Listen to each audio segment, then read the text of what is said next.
ঝড় বৃষ্টি কিংবা কড়া রোদ মাথায় নিয়ে প্রত্যন্ত গ্রামে শিশুদের টিকাদান কর্মসূচি সফল করতে কাজ করছেন ইপিআই পোর্টাররা।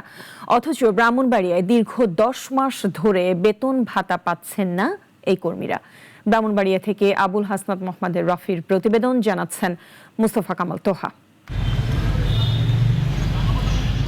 প্রতিদিন ভোরে টিকার বাক্স কাঁধে নিয়ে বের হন তারা।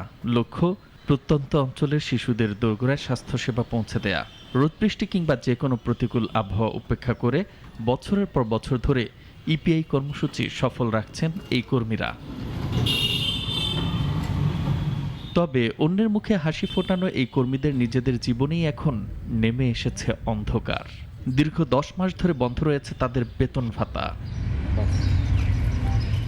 বকেয়া আদায় আর চাকরি স্থায়ীকরণের দাবিতে সম্প্রতি ব্রাহ্মণবাড়িয়া সিভিল সার্জন কার্যালয়ে অবস্থান কর্মসূচি পালন করেন ভুক্তভোগী কর্মীরা। দীর্ঘ আমাদের 10 মাস যাবৎ বেতন নাই। আমরা প্রত্যেক উপজেলাতে 2 জন বা 3 জন, মনো উপজেলাতে আছে 5 জন। আমরা খুব কষ্ট করতেছি। রাষ্ট্রীয় সরকারের কাছে আমরা বলবো আমাদের বেতনটা খুব দ্রুত দেওয়া হোক। আর আমাদের খুব পরিবার পরিজনকে নিয়ে আমাদের অনেক কষ্ট হচ্ছে। অবস্থান কর্মসূচি শেষে সিভিল সার্জনের কাছে স্মারকলিপি দেন ইপিআই পোর্টাররা। দাবি আদায়ে সরকার তথা স্বাস্থ্য মন্ত্রণালয়ের জরুরি হস্তক্ষেপ কামনা করেছেন তারা। এদিকে জেলা স্বাস্থ্য বিভাগের প্রধান জানালেন, বিষয়টি ঊর্ধ্বতন কর্তৃপক্ষকে জানানো হয়েছে। অধিদপ্তর থেকে অর্থ মন্ত্রণালয়ে এই প্রস্তাব পাঠানো হয়েছে।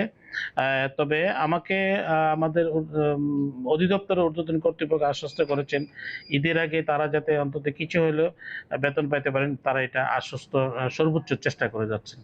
আসন্ন উৎসবের আনন্দ মলিন হওয়ার আগেই সরকার সুনির্দিষ্ট পদক্ষেপ নেবে, এমনটাই প্রত্যাশা ভুক্তভোগী পরিবারগুলোর। মুস্তফা কামাল তোহা, নাগরিক।